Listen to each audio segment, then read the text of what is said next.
morning, kids. How are all of you doing today? It's a bright and sunny morning, and I hope all of you are doing good, staying safe and staying healthy at home. We've already seen videos from grade 2 mentors about measurement and homophones and homonyms. I hope you have seen them. Have you? So we've covered maths and English in those videos.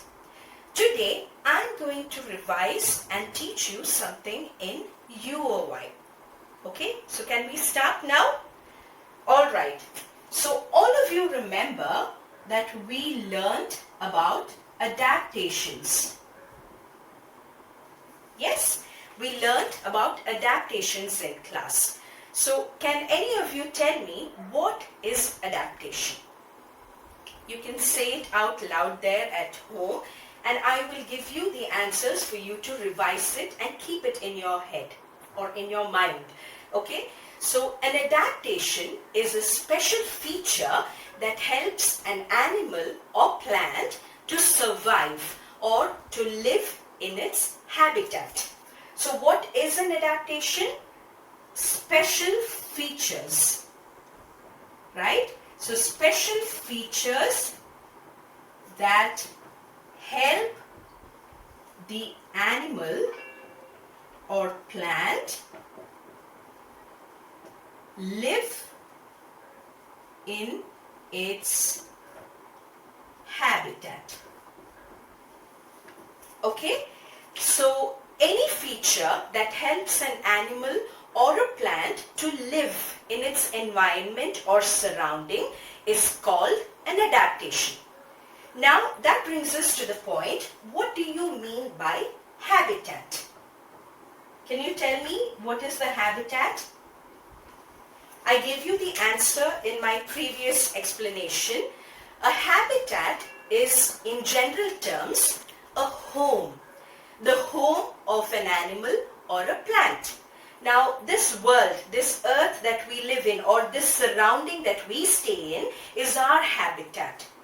Likewise, for animals, different kinds of animals, they have their own homes. Now, many of you will come up with answers like a dog stays in a kennel, a pig in a sty. All that is right. These are the names of the homes of animals. But the entire general surrounding of the animal that they stay in is called the habitat. Okay, so the home or environment that an animal or plant is comfortable staying in is called their habitat. Now, examples for habitats are land, forests, water, sky, trees, etc. Okay, so these are all examples of habitats. Now, can you think of animals that live on land? All of you know that. I'm sure all of you know that because all of you are very smart kids.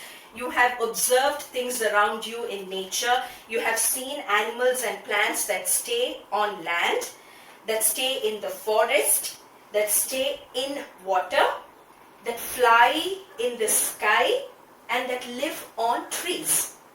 Yes? So today I am going to give you certain terms for these habitats. Now you are all in 2nd grade. So when somebody asks you, where do these animals live, where do these plants survive, instead of giving them general terms like they live on land or they live in water, you can give them a higher grade term. Okay? So are you interested in knowing the terms for these habitats? A higher term for these habitats? Come on, let's move in to that section now.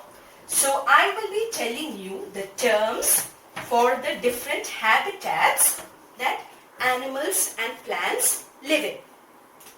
So first up, animals that live on land.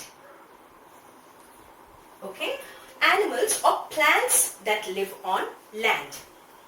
Can anybody tell me the term for animals or plants that live on land?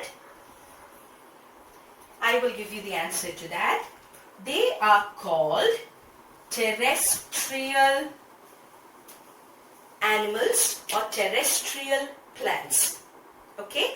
So terrestrial animals and plants are animals and plants that live on land. Now examples are all the animals and all the plants that you see around you, like lion, tiger, cat, dog, anything that you can see around you are called terrestrial animals. And terrestrial plants can be a mango tree, a coconut tree, any tree or plant that you see growing around you. Anything that lives on land is called terrestrial. I hope all of you have got that. Now we move on to water. What do you call the animals and plants that live in water? Anybody knows? Okay. The animals and plants that live in water are called aquatic. Okay? Aqua means water. Okay? And the term aquatic comes from this term, aqua. Aqua is water.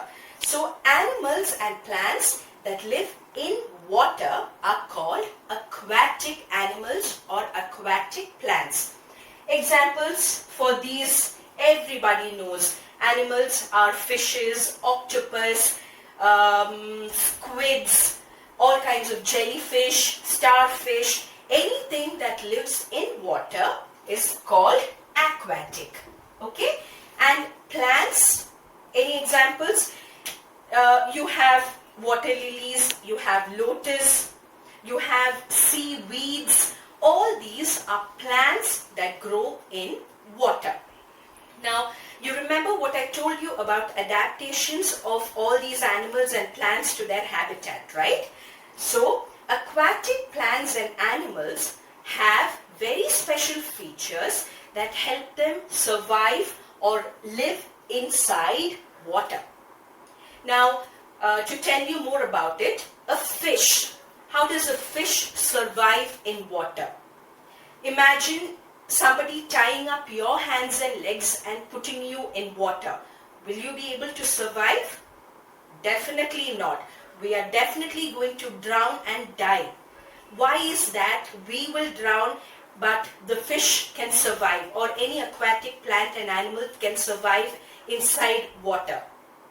It is because of a special feature or special features that they have within themselves that help them to survive in water. Now for a fish, there's something called gills. Okay? Gills are what helps the fish to survive in water. Gills take in oxygen from the water and help the fish breathe.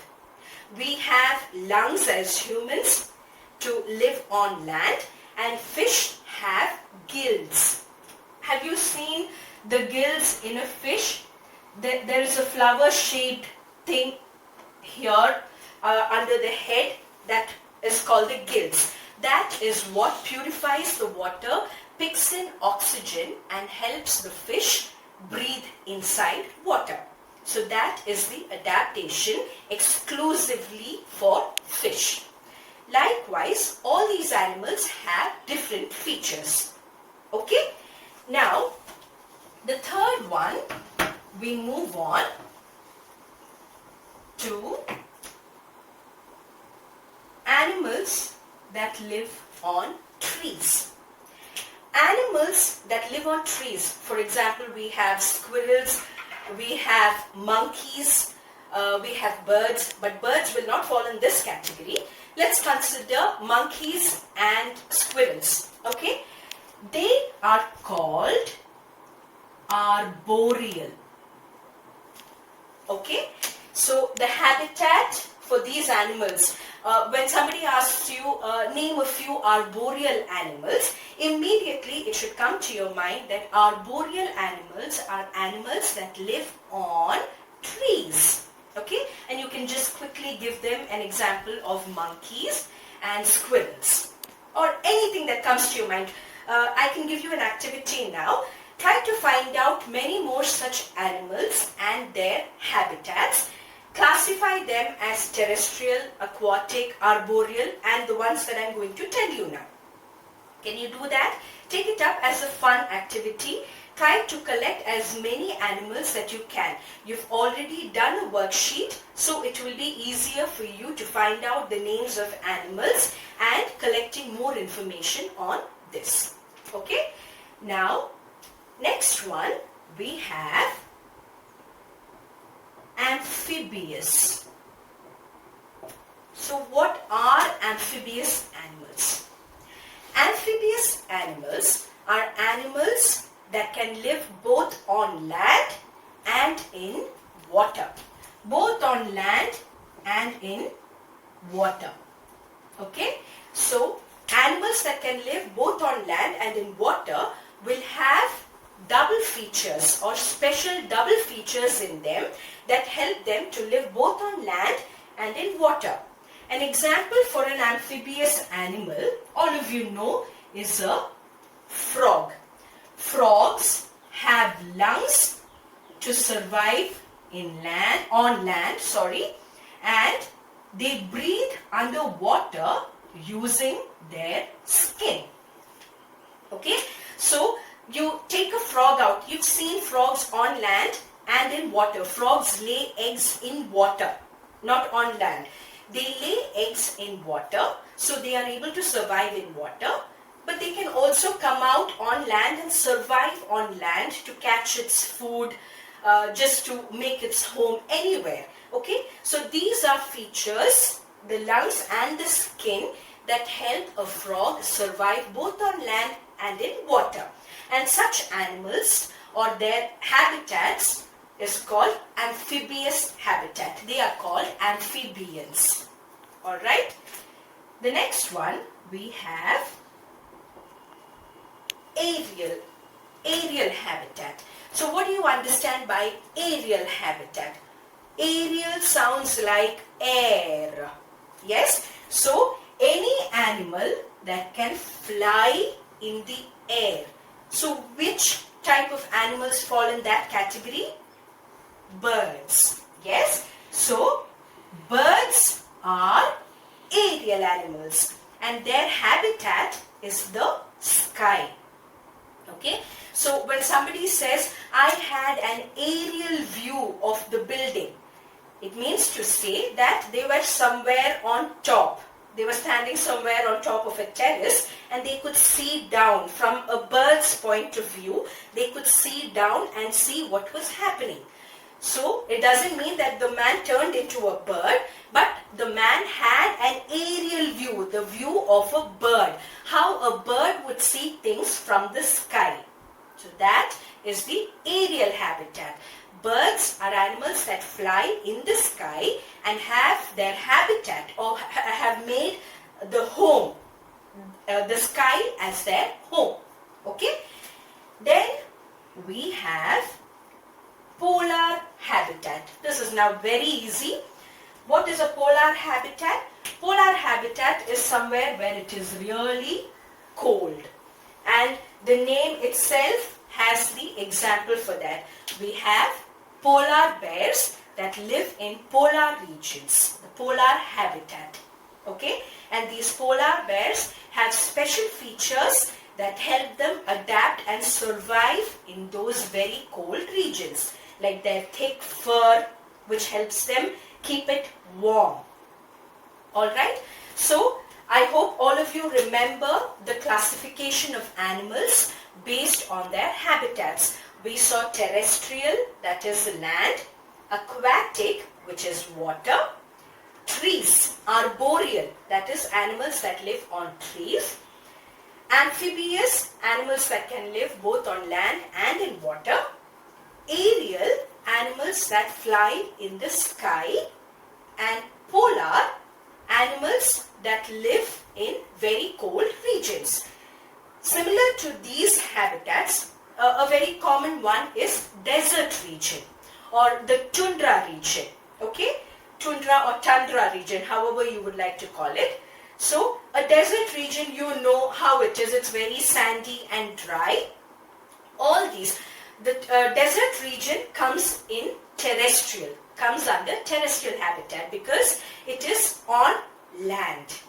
Okay, so these are some of the classification of animals based on their habitats.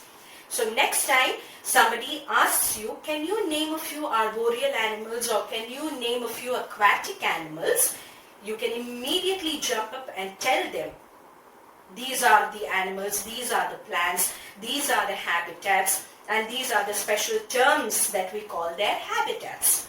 You are going to be super smart when you tell them these terms. Alright? So now, next class, I will meet you with something more interesting. I will think about what I'm going to do and we'll have a more interesting video for you.